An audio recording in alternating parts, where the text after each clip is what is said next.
Haleluya, kita melanjutkan pengajaran ya. Umat pilihan Tuhan, kita akan baca dari kitab Kejadian pasal ke-29. Kita akan baca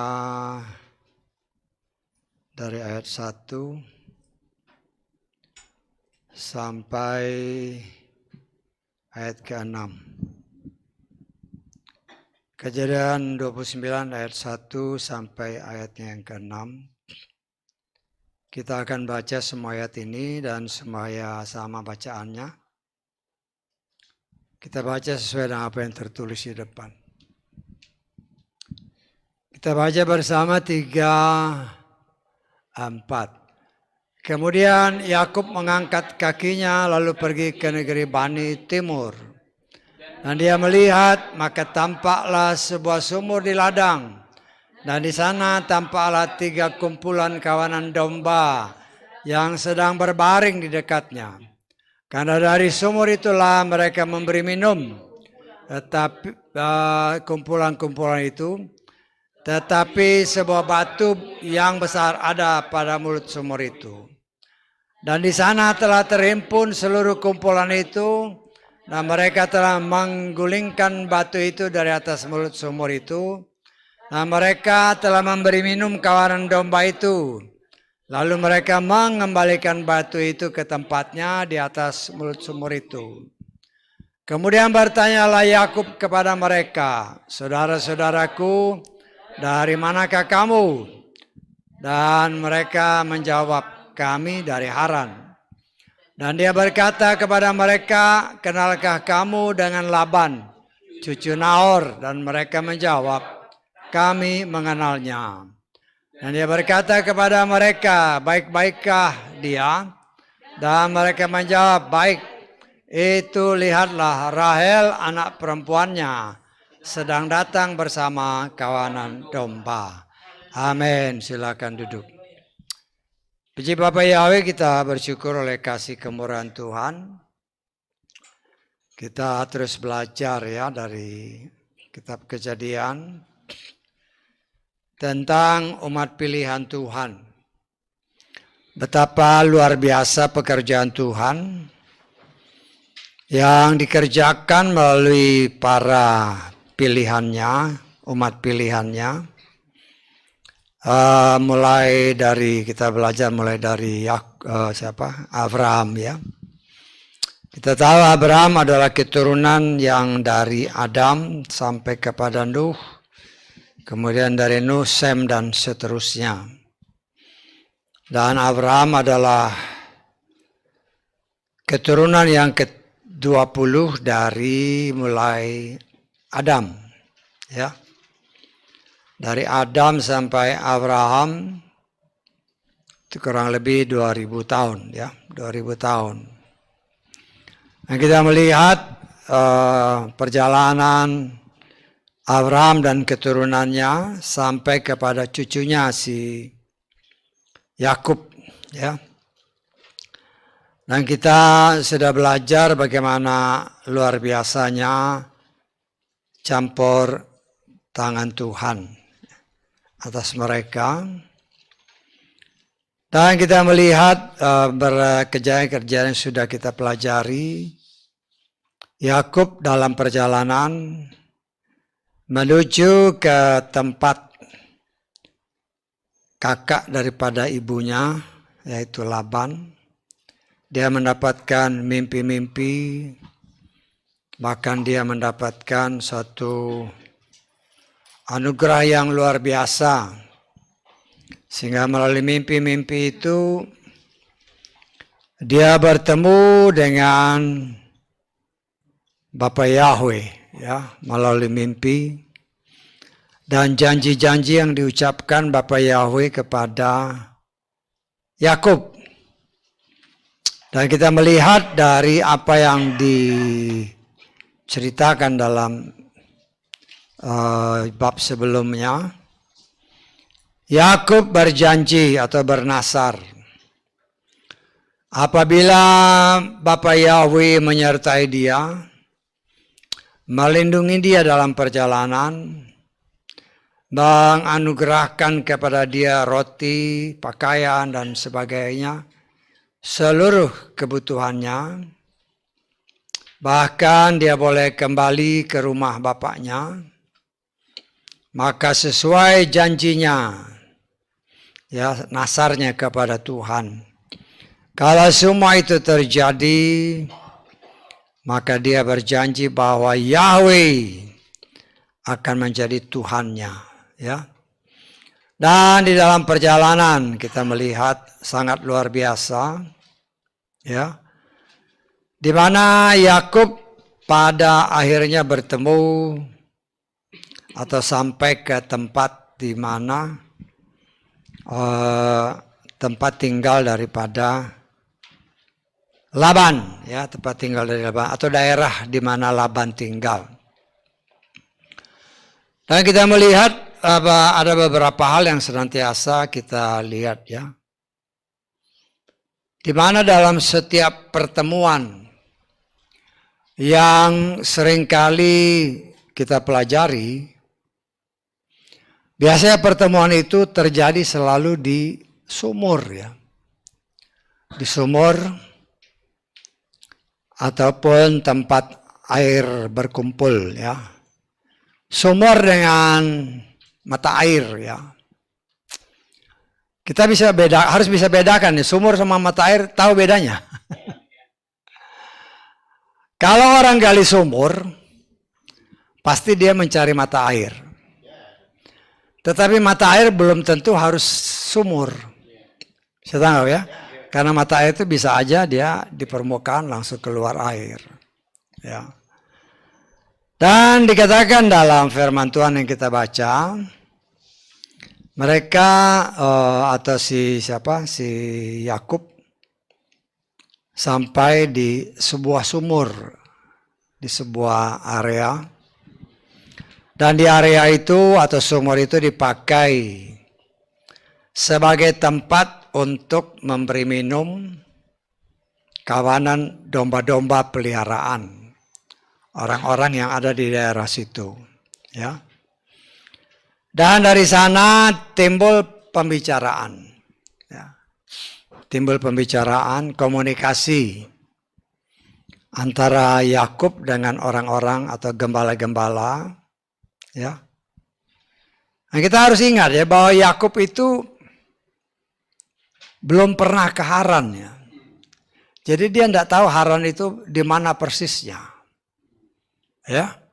Dia mungkin hanya diberi gambaran oleh kedua orang tuanya, jalannya begini, begini, begini. Tapi kan waktu itu belum ada peta, ya.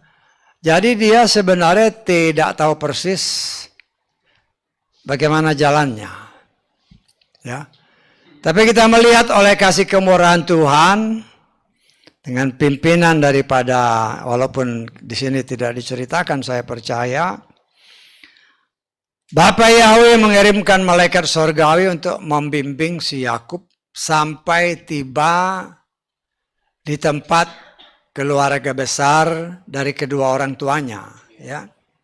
Saya katakan kedua orang tuanya karena baik bapaknya si Yitzhak atau kakeknya, ya, Abraham, nah itu kan tinggal, artinya berasal dari daerah Haran itu. Artinya mereka pindah dari mana? Dari Ur Kasdim, terus dibawa sama bapaknya si siapa? Si Abraham ke Haran, kan? Terus dari Haran Abraham yang berangkat sendiri bersama dengan Lot, ya. Tetapi kedua yang kan dia bertiga bersaudara. Abraham, Nahor, sama ya Haran yang mati itu, ya. Yang lain kan tinggal. Jadi Abraham sendiri yang pergi ke arah Kanaan. Jadi Yakub itu tidak pernah tahu di mana itu Haran. Ya kalau sekarang sih gampang, ada peta, ya, ada GPS. Kalau dulu kan nggak ada. Nah, saya percaya itu pimpinan daripada Tuhan sendiri yang mengirimkan malaikat surgawi untuk membawa dia sampai ke tempat tujuan. Ya. Sehingga di sana kan dia bertemu dengan orang-orang, ya dia kan hanya kira-kira aja. Ya istilah katakan peta buta. Jadi hanya kira-kira mungkin dikasih gambaran sama orang tuanya, Haran itu dari sini, kamu jalan begini, begini. Ya. Dan waktu itu belum ada peta, belum ada alat-alat untuk membimbing dia. Dan yang mungkin ya hanya bisa lihat, mengetahui, oh ini pokoknya kamu jalan ke arah timur. Ya, ke arah timur. Karena memang kan dikatakan dia pergi ke arah timur. Jadi dia ikut aja ke arah timur. Tetapi dia tidak tahu persis apakah dia sudah sampai, dan karena itu ketika dia sampai di tempat yang banyak, yang ada sumurnya, yang ada banyak orang di sana, ya dia nanya lah sama orang-orang itu kan, ya saudara-saudara ini dari mana, ya karena dia belum tahu bahwa dia itu sebenarnya sudah sampai di Haran, karena dia nggak tahu Haran kan, yang tahu Haran itu ya cuman bapaknya, ya bapaknya juga Yitzhak nggak tahu Haran mungkin, ya tapi ya kita melihat kan bujang-bujangnya kan tahu. Tapi kita melihat di sini oleh kasih kemurahan Tuhan, untuk meyakinkan dirinya dia tanya sama orang-orang itu, kalian ini dari mana? Nah, kemudian para gembala ini menyatakan, ya kami ini dari Haran.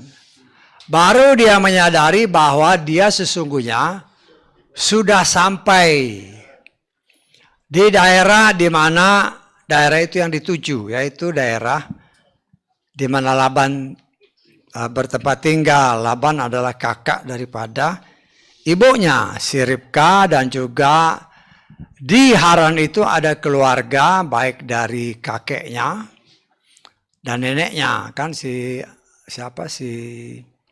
Abraham dan Sarah kan.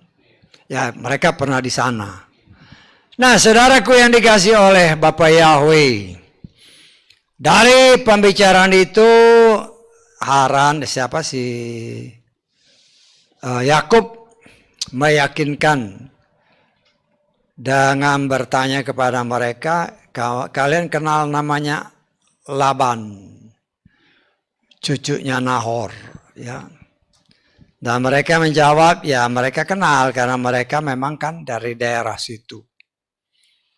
Nah, kita melihat dari pembicaraan itu pada saat yang bersamaan, berdasarkan apa yang kita baca tadi, dikatakan oleh firman Tuhan, lihatlah Rahel anak perempuan si Laban juga sedang datang menuju ke tempat itu untuk memberikan minum kepada domba-dombanya.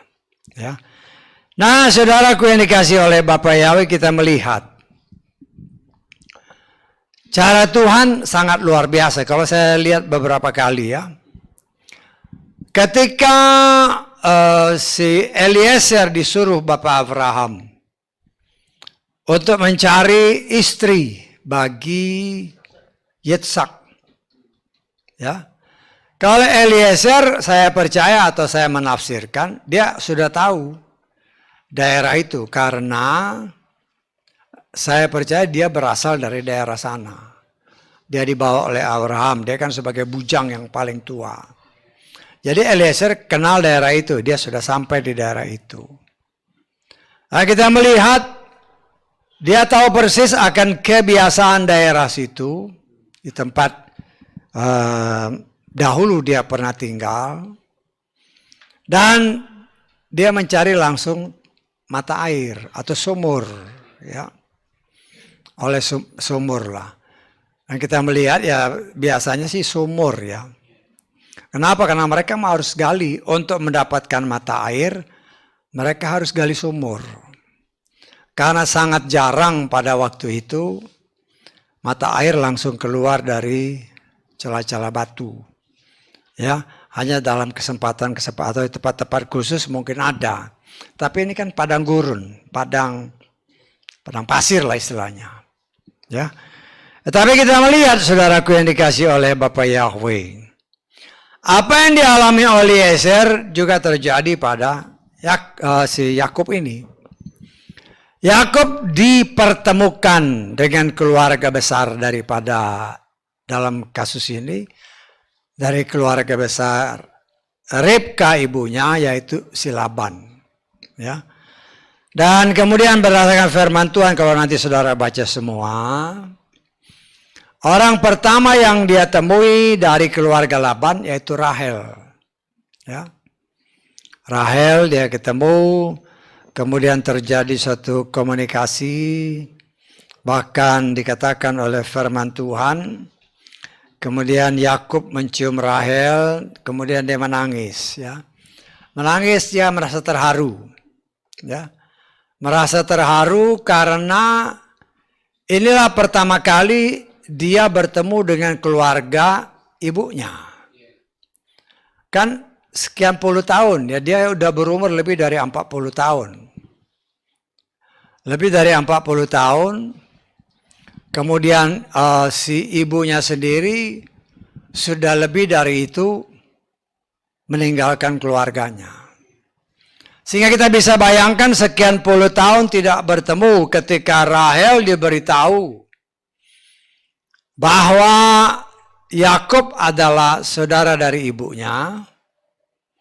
Dikatakan oleh firman Tuhan, Rahel cepat pergi kembali ke rumah. Bahkan dikatakan dia lari ke rumahnya, menceritakan semua yang dia alami kepada ayahnya, bapaknya, yaitu si Laban. Ya. Si Laban tentu aja senang mendengar bahwa ada anak daripada adiknya, si Ribka, yang sudah sekian puluh tahun tidak pernah terdengar kabarnya. Ya. Karena Ribka kan meninggalkan Laban ini kan sudah lama sekali. Ya. Sudah lama sekali sehingga kita melihat di sini betapa ya kangenlah dia pasti. Ya secara kekeluargaan ya pasti kangen.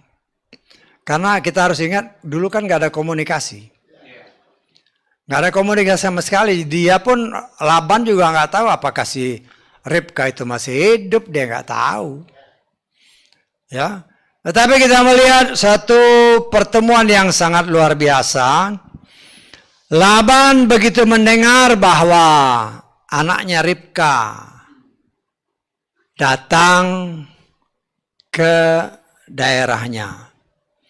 Tentu dengan sangat senang si Laban ini menghampiri atau mendatangi Yakub. Kemudian dari firman Tuhan yang kita baca, Yakub menceritakan segala hal ikhlalnya kepada Laban. Tapi ya kita harus bisa menafsirkan. Pasti hal-hal yang baik yang diceritain kan. Ceritakan yang baik-baik tentang ibunya, tentang bapaknya, tentang semua situasi dan kondisi daripada keluarga. Ya. Nah seperti yang saya tafsirkan dalam ibadah yang lalu, saya percaya bahwa Yakub ini pasti datang dengan membawa hadiah. Ya. Karena apa? Yuk kita boleh nafsir walaupun tidak disebut. Ya. Dia itu anak orang yang sangat kaya raya. Dan dia disuruh pergi oleh bapaknya ke rumah Laban, yaitu kakak daripada ibunya, untuk meminang anak-anak daripada dari keluarga si Laban, ya. Dan di sini kita melihat, ya dia pasti cerita kan kenapa dia disuruh ke mana ke tempat Laban itu ya pasti dia cerita untuk bisa kawin dengan anak-anaknya si salah seorang anak-anaknya lah dari si Laban. Dan saudaraku yang dikasih oleh Bapak Yahweh, kita melihat betapa cara Tuhan bekerja luar biasa. Ya, kadang-kadang kita membayangkan hal-hal yang, karena ini kan dulu berarti komunikasinya juga sangat terbatas, ya. Tetapi kita percaya bahwa ya mungkin walaupun terbatas komunikasi, ya mungkin hubungan masih tetap ada ya. Ya sekali-sekali mungkin kirim orang ke sana. Karena Abraham ini kan juga orang yang kaya-kaya juga. Ya. Pasti dia ingat akan keluarganya, Ribka ingat keluarganya. Ya dia kirim mungkin hadiah, ya kita tidak tahu lah, tapi ya kita bisa membayang-bayangkan komunikasi itu tetap ada. Kenapa saya bisa berani menafsirkan bahwa komunikasi itu tetap ada? Loh, karena harus ada sebabnya. Ya, saya berani menafsirkan bahwa tetap ada komunikasi, walaupun jaraknya jauh kan. Nah itu harus ada sebabnya. Nah, sebabnya ada, kita lihat ya. Kita lihat di dalam Kejadian pasal 22.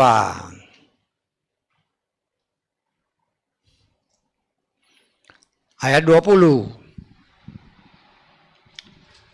Setelah peristiwa-peristiwa itu terjadilah bahwa kepada Abraham diceritakan dengan berkata, ketahuilah Milka, ya dia telah melahirkan anak-anak lelaki bagi Nahor, saudaramu itu.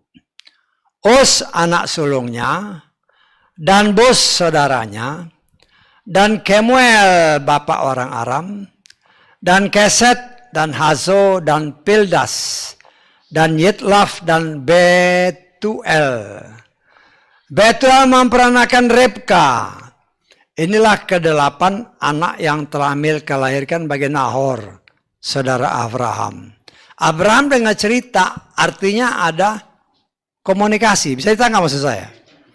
Tetap ada komunikasi, tetapi bukan Abraham sendiri yang datang, ya pasti ada utusan lah yang datang, entahkah dari pihak si Nahor ataupun dari pihak Abraham, saling mengunjungi, saling memberitahukan satu sama lain. Karena itu dengan yakin, ya. Ketika Yitzhak mengutus si Yakub, dia akan bilang, pergi cari istri dari sana. Lalu bagaimana dia tahu kalau si Laban itu punya anak perempuan? Bisa tahu maksud saya, ya? Kalau dia tahu kan pasti ada berita yang diberikan kalau kita baca ya. Kalau kita baca di dalam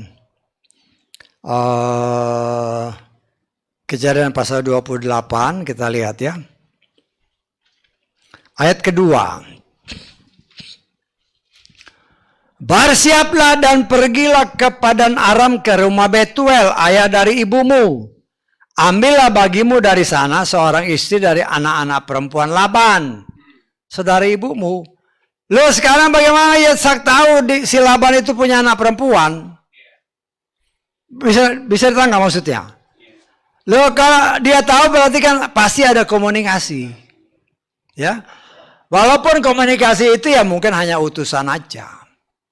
Sehingga di dalam tradisi Yahudi ini, atau pendapat beberapa orang-orang Yahudi, ya, karena mereka beranggapan dengan kata-kata ini, si Yitzhak itu tahu bahwa Laban itu punya anak-anak perempuan. Demikian juga si Laban itu tahu bahwa Ribka adiknya punya anak laki-laki. Sehingga dalam tradisi Yahudi lah, kebenarannya kita nggak tahu. Sudah ada planning di antara keluarga ini. Nantinya, ini planning mereka, menurut tradisi mereka ya.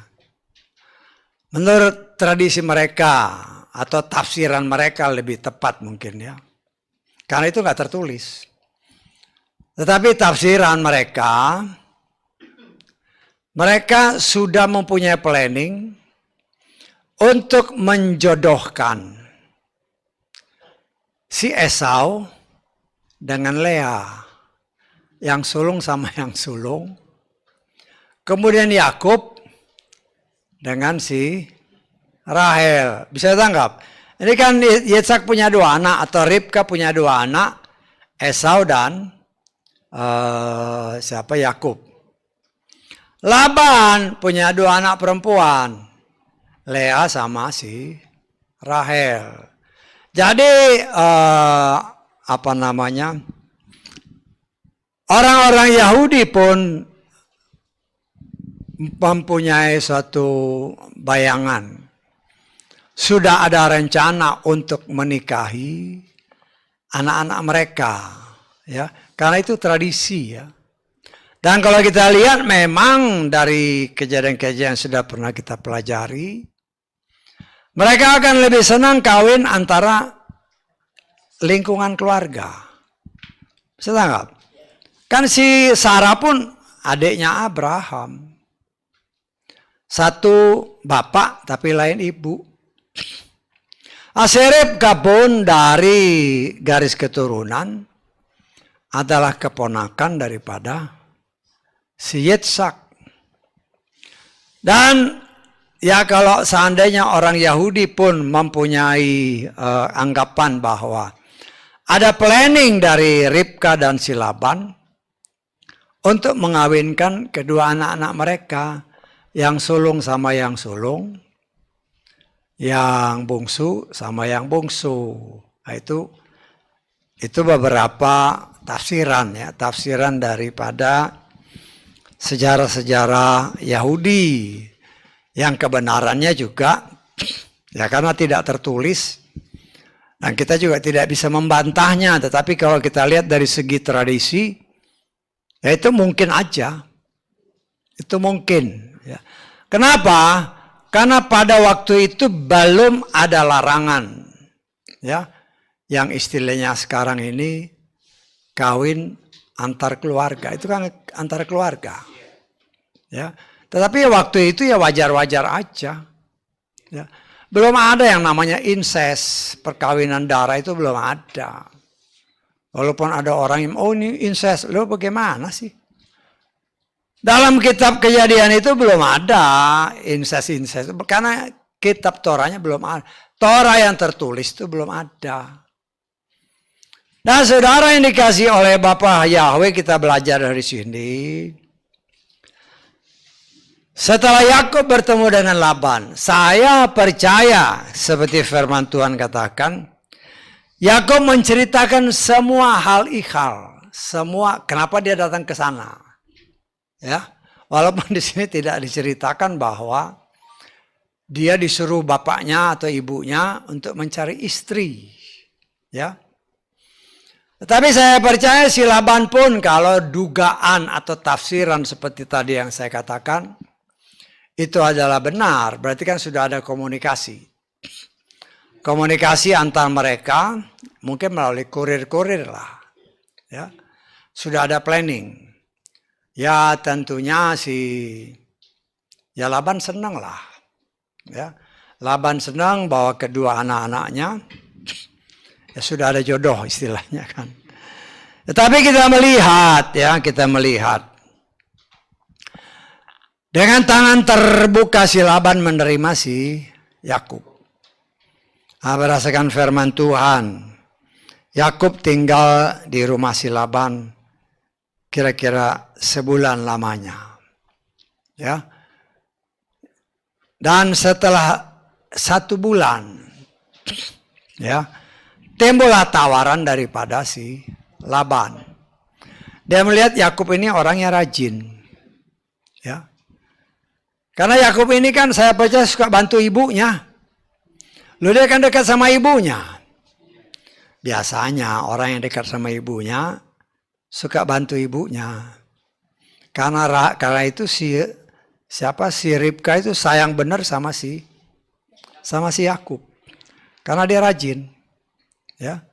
Dan di sini kita melihat ya Laban juga ya kalau saya boleh katakan dia tertarik dengan Yakub karena Yakub ini orang yang rajin.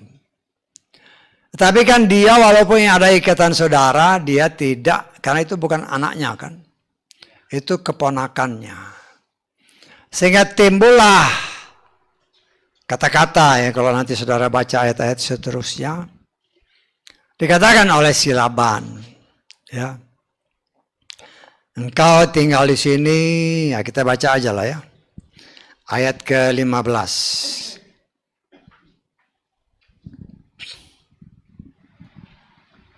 Laban berkata kepada Yakub, apakah karena engkau adalah sanak saudaraku, maka engkau melayani aku dengan cuma-cuma? Katakanlah kepadaku, apakah upahmu? Dari kata-kata ini saya bisa menafsirkan, Yakub itu membantu Laban dengan sangat rajin. Dari kata-kata ini ya, kata-kata si Laban. Sehingga timbullah tawaran si Laban. Supaya dia juga mengerti apa cita-cita si Yakub. Diberikan tawaran seperti ini tentunya si siapa? Yakub ya langsung ingat. Dia itu datang ke sana untuk cari istri. Bisa tanggap? Lo kan dia disuruh ibunya, bapaknya ke tempat Laban ini memang untuk cari istri. Sehingga timbullah tawar-menawar di sana dikatakan oleh dalam ayat selanjutnya kita lihat ya. Laban mempunyai 2 anak perempuan. Nama yang lebih tua adalah Lea. Nama yang lebih muda adalah Rahel. Mata Lea lembut, sedangkan Rahel bertubuh indah dan berparas cantik. Yakub mencintai Rahel. Lalu ia berkata, aku mau bekerja padamu 7 tahun demi Rahel, anakmu yang bungsu. Ya. Kemudian dikatakan Laban berkata, adalah lebih baik memberikan dia kepadamu daripada aku memberikannya kepada pria lain. Tinggallah bersamaku. Satu kesepakatan. Ya. Satu kesepakatan karena saya percaya atau kita bisa menafsirkan lah ya. Yakub itu pertama kali kan bertemu dengan Rahel. Lea dia belum ketemu. Ya. Apalagi dikatakan oleh firman Tuhan, Rahel itu orangnya cantik. Ya kan dikatakan tadi, tubuhnya indah, terus cantik. Ya. Ya mungkin cinta pada pandangan pertama. Ya kan karena ketemu pertama kali. Cantik juga nih si anaknya si Laban ini kan. Dan kita melihat saudaraku yang dikasih oleh Bapak Yahweh. Timbullah tawar-menawar. Kemudian Yakub dengan terus terang mengatakan, oke, saya mau bekerja kepadamu 7 tahun untuk bisa mendapatkan si Rahel. Ya, terjadilah kesepakatan. Dan berdasarkan firman Tuhan, karena cintanya kepada Rahel, ya, 7 tahun bagi dia itu sesuatu hal yang dirasa sangat singkat. Nah, di sini kita melihat, ya, artinya dia kerja sebagai gembala, ya. Dia bekerja sebagai gembala dan hasilnya memang sangat baik. Kenapa sangat baik? Karena dia suka kerjanya. Karena itu ya, kalau kita bagi kita anak-anak Tuhan, ya. Kalau kita mengerjakan sesuatu dan kita suka dengan pekerjaan itu, pasti berhasil. Walaupun kerjanya berat. Bisa tanggap? Tetapi pekerjaan yang sangat ringan pun kalau engkau nggak suka, nggak bisa. Nggak ada hasilnya. Ya, karena itu bagi kita anak-anak Tuhan, seperti firman Tuhan katakan, karena dia tahu dia bekerja untuk mendapatkan sesuatu yang memang dia inginkan, yaitu si Rahel. Walaupun dia bekerja 7 tahun, tapi kan dia selama 7 tahun dia ngelihat si Rahel. Membuat cinta kasihnya kepada Rahel pun semakin bertumbuh dengan subur. Dan kita melihat hasil pekerjaannya pun sangat luar biasa. Karena dia bekerja dengan senang hati. Nah, di sini juga sebagai contoh bagi kita anak-anak Tuhan. Kalau kita bekerja, belajarlah mencintai pekerjaanmu. Ya, walaupun mungkin itu tadinya kita nggak suka. Tapi belajarlah mencintai pekerjaanmu. Dan saya percaya ketika kita belajar mencintai apa yang kita kerjakan, hasilnya pasti baik. Tetapi kalau pekerjaan itu tidak kita belajar untuk mencintainya, kemungkinan hasilnya itu tidak seperti apa yang diharapkan. Nah, kita belajar. Ya. Itu kan kata-kata ini simple ya. Bagi Yakub 7 tahun itu terasa ringan. Walaupun dia bekerja sebagai gembala. Tetapi 7 tahun itu tidak ada arti. Karena dia lakukan pekerjaan itu untuk satu tujuan. Mendapatkan orang yang dia cintai. Nah, demikian juga dengan kita. Kalau kita mau mencontohi karakter apa yang tertulis tadi, apapun yang Tuhan percayakan untuk kita kerjakan. Apapun ya. Apapun. Belajarlah mencintainya. Karena ketika kita melakukan segala sesuatu dengan mencintai pekerjaan itu, hasilnya pasti sangat baik. Dan kalau hasilnya sangat baik, siapa yang diuntungkan? Kita sendiri yang diuntungkan. Saya tanggap. Ya mungkin saat ini kita bekerja, aduh kerjaannya kayak gini. Lo udah mulai, belum apa-apa udah ngeluh. Ya. Lah itu yang harus kita koreksi.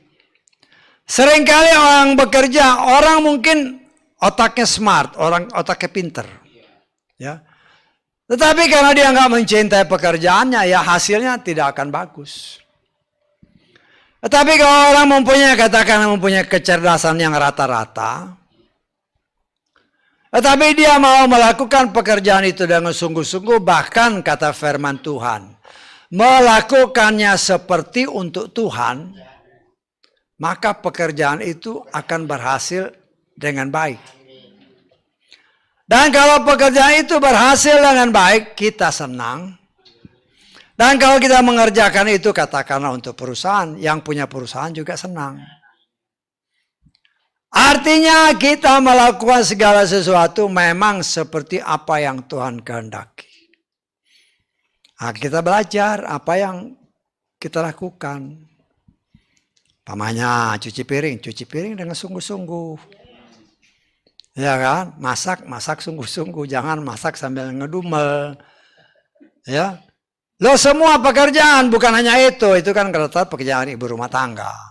Ya, umpamanya saya kalau di rumah kan suka nyapu pekarangan, ya nyapu sungguh-sungguh, biar bersih itu enak dilihatnya. Ya, bersih walaupun capek ya, apalagi ngebersihin pekarangan rumah itu. 3-4 jam, tapi senang aja. Senang. Walaupun panas ya. Panas, tapi ya artinya kalau pas musim panas ya panas. Tapi karena kita melakukan pekerjaan itu dengan senang, hati senang, ya hasilnya juga senang. Ya. Jadi kita belajar, kalau mau sekolah ya sekolahlah dengan sungguh-sungguh. Jangan main-main. Karena kan banyak anak-anak sekolah kan. Kalau mau ujian belajarnya minta ampun. Bahkan berdoanya juga sungguh-sungguh. Ya, loh ini kan mau tipu-tipu sedikit sama Tuhan. Kenapa saya bilang tipu? Loh waktu biasa kau nggak belajar. Begitu sudah dekat ujian kau belajar sungguh-sungguh, kau berdoa sungguh-sungguh. Loh itu kan sesuatu hal yang menjadi suatu tanda tanya besar. Ya. Apabila kita lakukan itu dengan sungguh-sungguh setiap hari, hasilnya bagus. Ya, kan banyak orang umpamanya belajar nih, belajar. Kadang-kadang orang kan belajar kayak matematika kan. Oh, dianggap matematika itu sebagai momok, sebagai sesuatu yang sangat menakutkan. Tetapi kalau kita belajar dengan sungguh-sungguh, ya segala macam ilmu lah. Kita belajar dengan sungguh-sungguh, ternyata, katakanlah contoh matematika. Ya. Ketika kita belajar dengan sungguh-sungguh dan kita tahu caranya, ternyata enak. Bisa tanggap? Enak kelihatannya. Dan kita mau ucap syukur kalau kita mau belajar seperti itu, pasti hasilnya luar biasa. Ya. Dulu saya ingat waktu dulu SMP lah, SMP. Ya. SMP kan banyak pelajaran. Dulu sih namanya kayak aljabar, sekarang apa sih? Matematika sekarang ya. Kalau kan dulu aljabar apalagi ya macam-macam kayak gitulah. Moko ya kayak gitu-gitu. Ya. Banyak teman yang belajar sama saya. Jadi mereka datang ke rumah ya kita belajar sama-sama. Kenapa saya bisa? Karena saya hafal rumusnya. Nah rumus ini memang harus dihafal. Jadi caranya itu mudah. Dan kita melihat di sini ya hasilnya juga lumayan. Ya, karena di sekolah itu waktu selesai ujian saya termasuk yang paling tinggi nilainya. Kenapa? Karena kita mau belajar. Ya begitu pun selanjutnya. Ya. Dan saya percaya walaupun kata-katanya singkat seperti firman Tuhan tadi. Itu mengajar kita mencintai apapun yang Tuhan izinkan untuk kita hadapi. Pekerjaan apapun yang Tuhan izinkan kita lakukan. Kerjakanlah dengan sungguh-sungguh. Kalau kita kerjakan dengan sungguh-sungguh, bahkan firman Tuhan katakan, kayaknya kan firman Tuhan dikatakan. Seperti dikatakan oleh firman Tuhan, ya. Maka bekerja Yakub demi Rahel 7 tahun, tetapi baginya tahun-tahun itu seperti beberapa hari saja. Kenapa? Kita lihat dibaca di ayat ke berapa ini? Ayat ke-20 kita baca coba ya.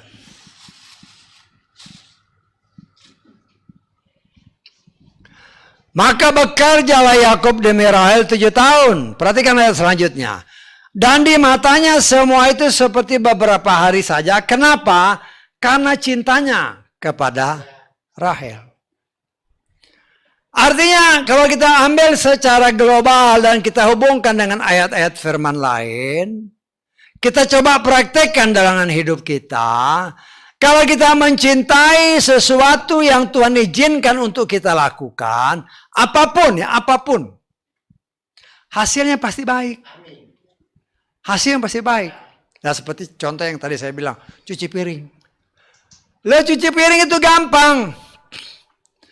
Tetapi kalau engkau tidak mencintai cuci piring, akhirnya cucinya sembarangan. Dan hasilnya kadang-kadang nggak bagus. Tetapi kalau kita kerjakan dengan sungguh-sungguh, ya hasilnya akan baik. Bukan aja cuci piring, banyak hal yang lain. Ya. Lah dulu kan kita mungkin tidak mengerti apa-apa. Contoh, umpamanya saya lah. Karena saya tahu apa yang saya kerjakan kan. Dulu kan waktu, ya saya memang latar belakangnya kan mechanical. Saya bekerja pertama kali dulu di Astra. Di Astra kan saya tahu. Astra mulai dari stampingnya, percetakan, bodinya, ya. Bagaimana dia dibuat, ya. Setelah dibuat, bagaimana dia di assembling semua, terus dites. Ya kan? Nah, kan waktu dulu aku saya belum tahu gitu-gituan. Kalau beli mobil baru, jangan cepet-cepet. Wah, gasnya pelan-pelan aja. Lalu saya ketawa, kenapa? Karena kalau dites di lapangan, itu dia gasnya jadi nggak sesuai deh, karena apa? Karena saya tahu. Saya tahu nggak? Nah, kemudian pindah waktu itu ya katakanlah di perusahaan minyak kan. Kita lakukan dengan sungguh-sungguh. Walaupun saya punya basic mechanical, tapi kan mechanical itu luas. Di laut itu luas sekali. Ya, walaupun sebelumnya ya saya juga bekerja di Kalimantan sana, perusahaan minyak juga. Jadi buat pengetahuan buat saya tahu, oh ini minyak, ngebor minyak, begini-begini. Ya, saya pernah kerja di situ, jadi saya tahu. Bagaimana minyak di drilling, dikeluarin, apa yang namanya blowout, itu semua tahu. Karena pernah di situ. Nah, kemudian kerja di perusahaan minyak di laut begitu, ya tahu. Di laut itu airnya kan asin, kok bisa jadi air tawar. Ada alatnya, bagaimana alatnya, saya tahu. Ya, karena kadang-kadang ini nggak kerja umpamanya, alatnya kalau mau mandi gitu kan. Kalau mau mandi, loh ini air kok nggak ada. Yo kalau orang yang nggak ngerti ya udah nggak jadi mandi. Cuma karena saya tahu, saya turun ke bawah. Di tempat water makernya di mana airnya dibikin, tinggal buka keran aja mandi di situ. Lu orang lain nggak tahu. Kita kerja itu karena kita tahu. Kemudian kita mengerjakan mesin-mesin, semua kita tahu. Kenapa? Karena saya kerjakan dengan sungguh-sungguh. Saya belajar dengan sungguh-sungguh. Saya praktek dan teori dan praktek. Kan teori artinya kan semua ada manualnya. Baik itu katakanlah pompa yang ditanam ke laut. Baik itu apa yang ada di permukaan laut, semua mesin-mesin saya tahu. Ya. Sampai kepada ya istilah kata overhaul mesin, saya tahu. Sehingga orang tidak bisa bohongin. Kenapa saya tahu dan bisa menguasai itu? Karena saya mengerjakannya dengan sungguh-sungguh. Sehingga walaupun orang tidak ada, saya bisa kerjaan sendiri. Ya kalau namanya kerjaan sendiri ya tentunya agak lama. Ya. Karena kerjaan berat kan. Contoh nih. Ya. Saya kerja waktu itu kita sedang mengalignment, sedang memposisikan antara generator sama turbin. Ya. Ya waktu itu datang orang dari Singapura. Wah, sama bule dari Amerika. Saya cuma ngeliatin aja. Ya mereka kerja kan. Kita liatin aja. Mas saya tahu ini salah dia ini. Karena itu barang itu sering kali saya kerjain, jadi saya tahu persis. Kerja dia, lo nggak dapat untuk mendapatkan posisi yang terbaik. Tapi saya udah lihat loh ini tinggal segini aja udah selesai nih. Mas saya diam aja, ya. Kemudian pas makan, orang kan makan 1 jam. Saya makan cepat-cepat terus saya kerjaan sendiri. Udah selesai, saya telepon, udah selesai nih. Kaget mereka. Loh, kok bisa selesai? Loh, mereka datang. Selesai. Kenapa? Karena saya kerjakan itu, karena saya suka kerjaannya. Dan kita belajar dari firman Tuhan, kerjaan kecil apapun yang Tuhan percayakan saudara dan saya kerjakan, lakukanlah seperti untuk Tuhan. Dan saya percaya ketika kita lakukan itu tidak keluar dari firman, dia akan membuatnya berhasil. Kalau berhasil bagaimana? Orang hebat. Padahal ini bukan kita yang hebat. Tuhan aja hebat ya. Ya mungkin orang bertanya, gimana siapa kok bisa? Oh kan ada yang nolong. Ya kan? Dan disitulah kita melihat kecil kata-katanya, tetapi dikatakan oleh firman Tuhan bagi Yakub itu sepele. 7 tahun itu kan cukup lama, 7 kali 360 hari cukup lama. Tetapi bagi dia enteng aja, ringan aja. Tidak terasa karena dia mencintai pekerjaannya. Dan dia mencintai, ada upah yang memang diharapkan. Tetapi kita melihat di sini dalam ayat-ayat selanjutnya, ya, setelah waktunya selesai kan, ya wajarlah si Yakub bertanya kan sama omnya si Laban ini. Udah selesai waktunya. Ya. Nah saya sendiri belum tahu persis bagaimana mereka menghitung hari ya. Ya, nggak tahu karena kan tanggalan belum ada. Tapi kita melihat singkat cerita 7 tahun sudah genap. Ya dia tagihlah upahnya. Loh, si Laban ini kan akalnya juga jalan, ya. Dia lihat hasil kerja si Yakub ini luar biasa. Ya. Dan dia lihat kalau dia mengawini si Rahel dulu, berdasarkan apa yang dia katakan, di tempat ini tidak lumrah kalau adik kawin lebih dulu dari si kakak. Disitulah timbul kelicikan si Laban. Dia kasih si Lea. Dulu namanya kawin orang dulu, khususnya di daerah mereka, kan pakai tutup semua. Jadi nggak tahu ini si Rahel atau ini Lea, nggak tahu dia. Ya, nggak tahu. Ya kawin aja. Berdasarkan firman Tuhan, ya. Dikatakan dalam ayat 24. 23 mulai. Terjadilah pada malam itu bahwa dia mengambil Lea anak perempuannya dan membawanya kepada dia. Dan dia menghampirinya. Juga Laban memberikan kepada Lea anak perempuannya Silpa.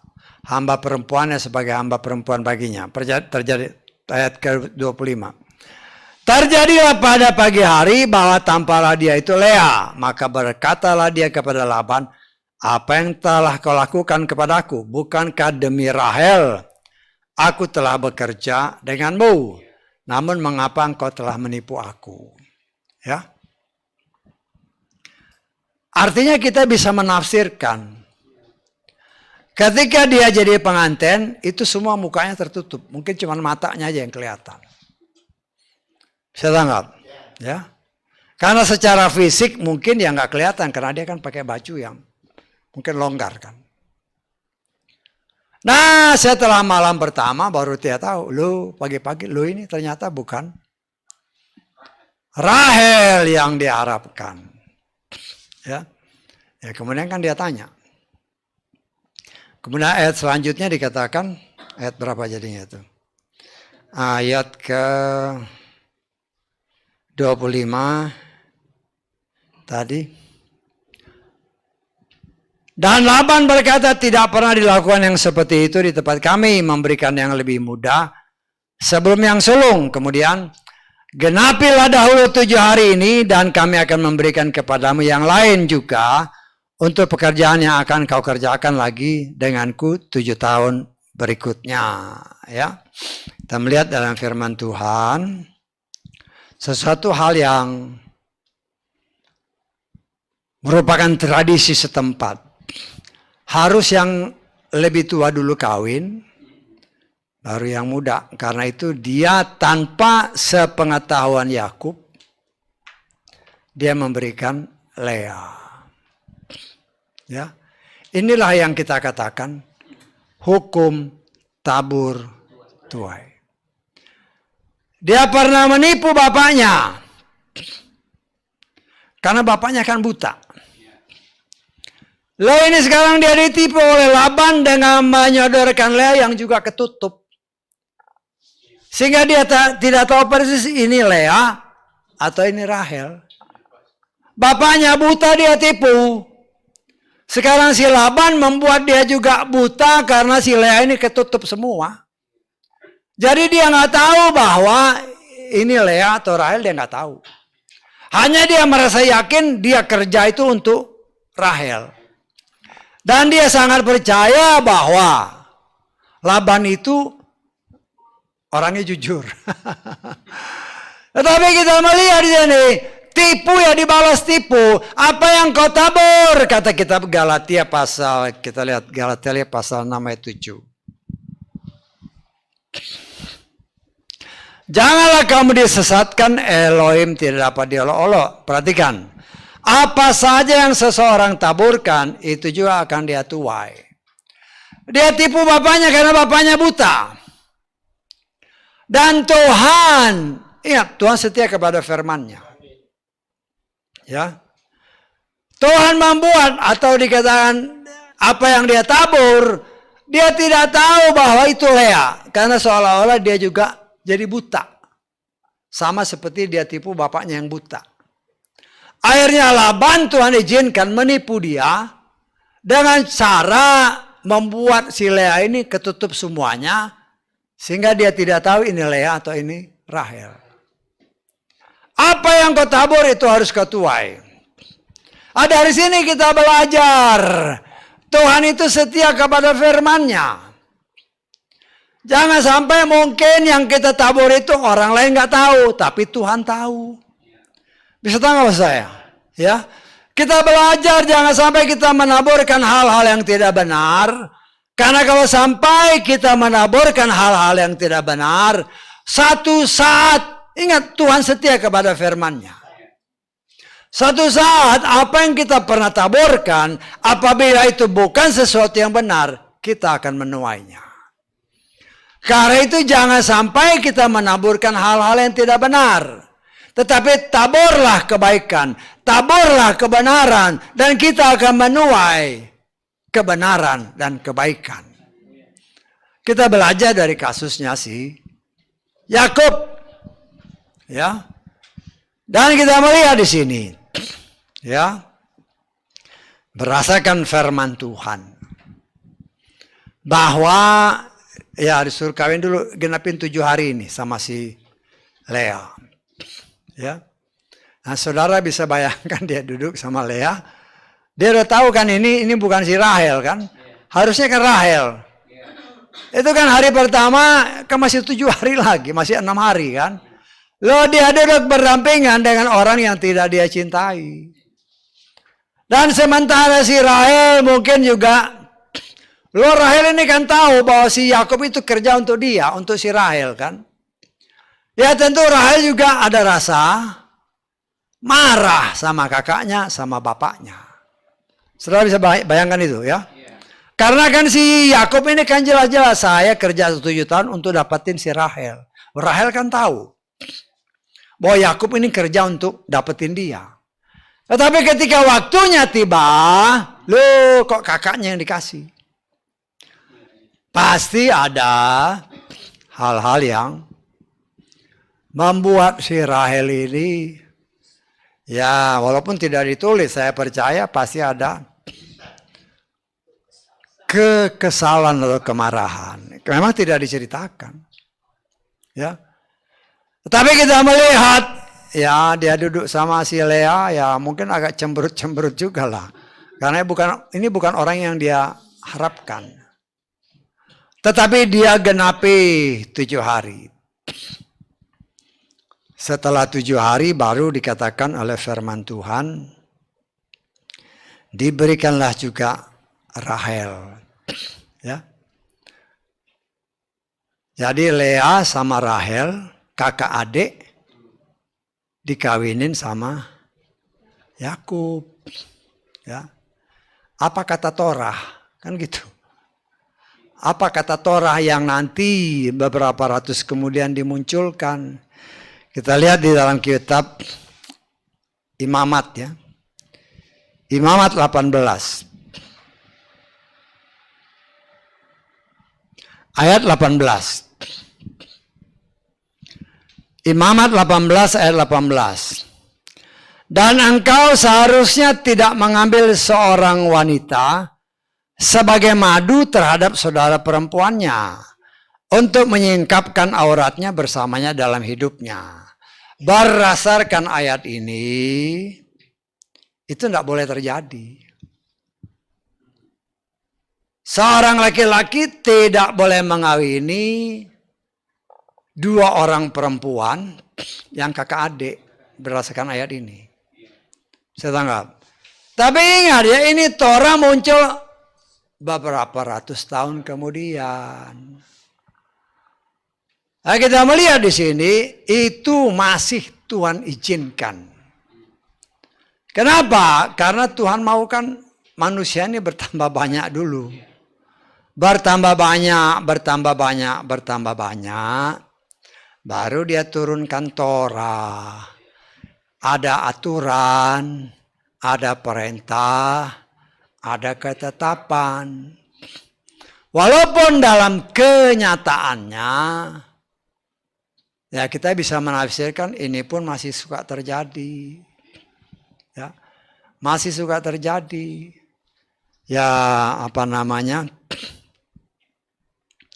Kakak adik dikawinin oleh satu orang. Bahkan ada juga antara ya ibu sama anak dikawinin sama orang yang sama. Tapi itulah kalau udah zaman sekarang ya itu namanya dosa.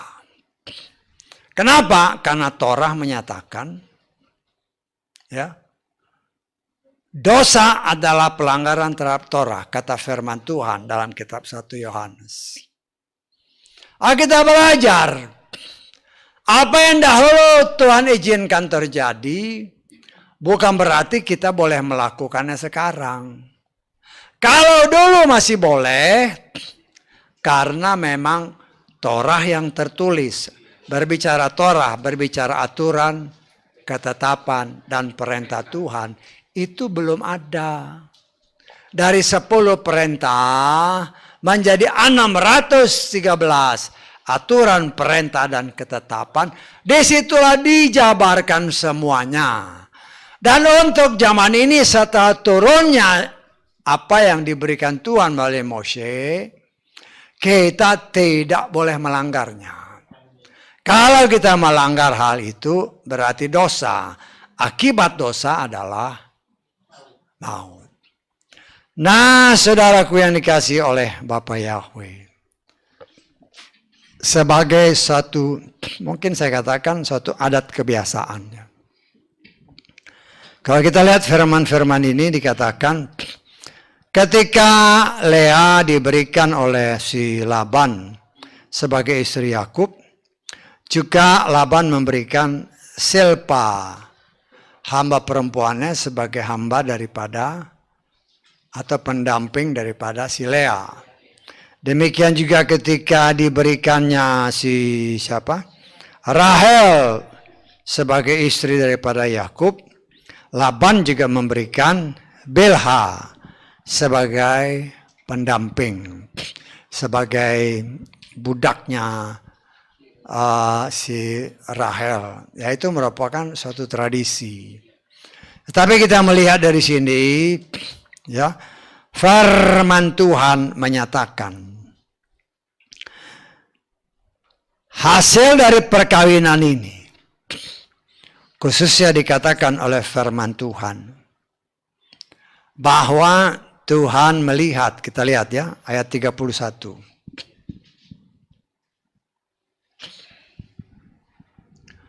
Yahweh melihat bahwa Lea adalah yang dibenci. Dia membuka kandungannya, tetapi Rahel mandul. Ya, kita melihat. Tuhan itu nggak bisa dibohongin. Ya, Tuhan melihat bahwa Yakub ini ada sesuatu yang tidak bagus. Ya, mungkin dia karena merasa dia akan ditipu. Tetapi dia lupa bahwa dia pernah nipu bapaknya. Seringkali kan orang begitu. Ya, seringkali orang kalau tertipu dia lupa bahwa dia mungkin pernah nipu. Cuma karena namanya penipu, ya namanya judulnya kan sudah penipu. Kalau udah penipu ini berarti roh penipu udah di situ. Kalau sudah jadi penipu seringkali dia lupa bahwa dia pernah nipu. Tapi di sini kita melihat Tuhan melihat Apa yang dilakukan Yakub terhadap Lea dalam pandangannya adalah hal yang tidak baik. Dan kita melihat Tuhan pun mempunyai rencana yang luar biasa. Sehingga dikatakan oleh firman Tuhan, kalau saya boleh menafsirkan, untuk sementara waktu, Tuhan hanya membuka rahim daripada Lea dan menutup sementara Rahel dari kandungan daripada Rahel. Sehingga dari perkawinan antara Yakub dan Lea, lahirlah anak pertama si Ruben sebagai anak sulung. Kemudian anak yang nomor 2 Simeon. Anak yang ketiga Lewi. Anak yang keempat Yehuda. Ya. Ini semua dari Lea, ya, dari Lea. Dan kita melihat saudaraku yang dikasihi oleh Bapa Yahweh. Kita melihat dari urutan-urutan ini, kalau nanti kita lihat di dalam kitab Ulangan, ya. Ulangan pasal ke berapa ini? 18. Kita baca ayat ke 18 mulai. Aku akan membangkitkan seorang nabi bagi mereka dari antara saudara-saudara mereka seperti engkau. Dan aku akan menaruh firmanku dalam mulutnya, dan dia akan mengatakan kepada mereka semua yang akan aku perintahkan kepadanya. Dan akan terjadi, setiap orang yang tidak mendengarkan firmanku yang akan dia katakan dalam namaku, aku akan menuntut pertanggungjawabannya. Ya. Ini berbicara tentang pribadi Yeshua, ya, Yeshua. Karena kan dikatakan Moshe mengatakan dia atau Bapa Yahweh akan memunculkan seorang nabi yang seperti Yeshua. Kita lihat dalam Yohanes pasal 5. Kita baca Kita baca mulai ayat 45 lah, coba ya. Janganlah menganggap bahwa aku akan mendakwa kamu di hadapan Bapa. Ada yang mendakwa kamu, yakni Moshe, yang kepadanya kamu telah berharap. Perhatikan ayat 46. Sebab jika kamu percaya kepada Moshe, maka kamu percaya kepadaku, karena dia telah menulis tentang aku dalam Ulangan tadi. Moshe menulis tentang Yeshua, karena itu dikatakan, karena Moshe telah menulis tentang aku. Namun jika kamu tidak percaya kepada tulisan-tulisan itu, bagaimana kamu akan percaya pada perkataanku? Sehingga kita melihat dari apa yang dikatakan tadi, karena ada tafsiran-tafsiran dari kepercayaan lain. Ini yang dimaksud adalah nabi mereka. Ya. Loh, di sini kita melihat apa yang dikatakan di dalam kitab Ulangan tadi. Saya pernah mendengar satu penjelasan dari orang yang sungguh-sungguh mengerti akan tata bahasa Ibrani yang boleh dikatakan yang benar. Sehingga ketika dikatakan, aku akan membangkitkan seorang nabi bagi mereka dari antara saudara-saudara mereka seperti engkau. Dari antara saudara. Tetapi ketika diteliti dari bahasa aslinya, yang dimaksudkan saudara-saudara di sini adalah saudara sekandung. Bisa nggak? Saudara sekandung. Artinya satu bapak, satu ibu. Si Moshe ini dari keturunan Lewi. Bisa nggak? Lewi. Oh, Lewi sama Yehuda. Kakak adik. Satu ibu, satu bapak. Kan Lewi ini anak yang nomor 3. Yehuda itu nomor keempat. Yeshua kan dari garis Yehuda. Jadi ini untuk kita juga dengan cara Tuhan kita diberikan juga masukan-masukan hikmat. Bahwa apa yang dikatakan dalam kitab Ulangan itu bukan hanya saudara biasa. Tetapi saudara sekandung. Yaitu satu bapak, satu ibu. Yaitu Yakub dengan Lea. Tetapi yang dimaksudkan adalah dari satu bapak, satu ibu. Karena apa? Karena Moshe itu dari Lewi, Yeshua dari Yehuda. Saya tanggap. Tapi kalau seandainya dari Rahel nggak bisa juga. Karena itu nggak satu ibu. Antara Lewi dengan, katakanlah, kalau Rahel kan punya anak, Yusuf sama si siapa? Benyamin. Kalau Yeshua dari keturunan Benyamin nggak bisa juga. Tapi Yeshua itu dari keturunan Yehuda. Sehingga apa yang dikatakan dalam kitab Ulangan 18 itu saudara sekandung. Dan memang berdasarkan ayat-ayat firman Tuhan ini, Lewi dan Yehuda itu satu bapak, satu ibu. Sehingga dengan demikian kita belajar, diberitahu, diingatkan oleh Tuhan. Yang dimaksudkan oleh Moshe, saudara adalah satu bapak, satu ibu. Sehingga dengan demikian, kalau ada orang yang menyatakan, kan saudara mungkin pernah dengar, ya dari kepercayaan, ini yang dimaksud adalah nabi mereka. Tidak. Itu harus yang dikatakan di dalam Ulang itu saudara sekandung. Bukan saudara biasa. Karena umpamanya Lewi sama Benyamin itu satu bapak, tapi nggak satu ibu. Saya tanggap. Ya, atau dari anaknya si Silpa atau Bila. Satu bapak, tapi nggak satu ibu, nggak bisa. Tetapi yang dikatakan dalam Ulangan tadi, itu sekandung, saudara sekandung. Satu bapak, satu ibu. Dan memang terbukti bahwa Lewi dan Yehuda itu satu bapak, satu ibu. Nah, di sini kita belajar. Oleh kasih kemurahan Tuhan, Tuhan sudah mengatur sedemikian rupa. Yakub, apa yang kita pelajari ini? Karena Tuhan setia kepada firman-Nya. Engkau tipu bapakmu, maka engkau pun ditipu oleh pamanmu. Ya, artinya kita belajar, kita harus sangat berhati-hati, kita belajar jujur. Jujur itu memang harus belajar, ya. Jujur itu harus belajar. Kadang-kadang kita nggak jujur, ya. Nah, kita belajar untuk jujur terhadap semua orang. Nah, saya percaya kalau kita melatih diri kita untuk jujur, itu akan membuat kita juga pasti berbahagia. Kita damai sejahtera. Tidak ada tuduhan dari siapapun. Gak ada yang bisa nuduh. Ya. Karena apa? Karena setan itu mendakwa setiap saat. Dia dakwa, loh itu, lihat tuh. Ya. Kita belajar. Ya bukan berarti kita sudah hebat, sudah benar, sudah kudus.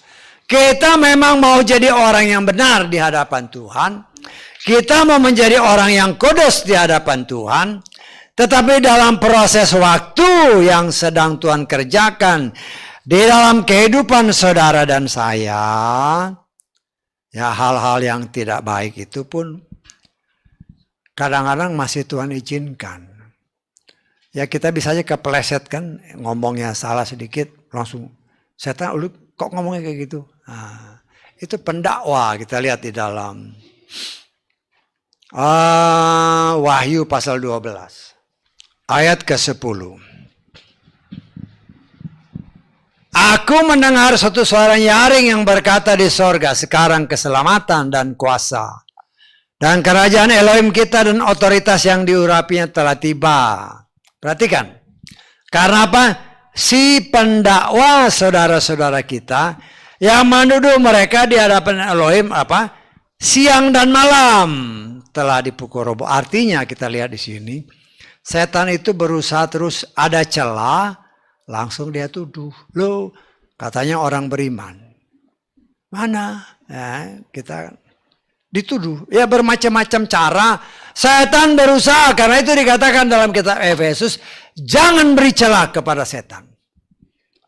Ada celah sedikit dia manfaatkan untuk menjatuhkan orang pilihan. Artinya, kita memang sedang dalam proses. Selama dalam proses, bisa aja tanpa sengaja ada celah yang kita buat. Dan celah itu dimanfaatkan si jahat. Apabila itu terjadi, cepat berdoa minta ampun sama Tuhan. Dan Tuhan akan selesaikan semua. Ya, dari sini kita belajar, saudaraku yang dikasih oleh Bapa Yahweh. Sebagai orang pilihan, kita sedang diproses. Dan Tuhan kasih lihat. Orang pilihan seperti Yakub. Ya. Bahkan seperti Abraham, seperti Yitzhak. Mereka pun masih bisa. Sebagai manusia, masih bisa jatuh. Tetapi jangan itu menjadi alasan bagi kita. Oh, Abraham aja masih jatuh, berarti kita masih boleh. Oh, itu bukan itu caranya. Jangan melihat yang negatif. Lihat yang positif. Kita belajar dari kejatuhan mereka, jangan kita lakukan. Tuhan mau kita semakin hari semakin disempurnakan sampai selesai. Tugas kita di muka bumi dan pada waktunya, diangkat Tuhan. Kalau tidak ada tarikan di bumi lagi, enak diangkatnya. Tapi kalau masih ada tarikan, ya ditarik ini, ditarik terjadi tarik menarik. Ya. Dan kita melihat di sini Tuhan menghendaki kita benar-benar sempurna. Mari kita belajar, jangan pernah. Ya mungkin ya bukan mungkin lah. Kita masih bisa bikin salah. Mungkin kita dituduh karena dia pendakwaan ini siang malam. Setan bisa pakai siapa saja untuk mendakwa kita. Tapi kalau hal itu terjadi, jangan membuat kita kecut, cepat berdoa minta ampun. Nah saya percaya ketika kita minta ampun, ada tertulis, dia setia dan adil. Kita mengaku, dia hapus dosa salah kita. Sehingga kita berjalan terus maju, sampai kepada kesempurnaan. Haleluya, amin. Mari kita bangkit berdiri.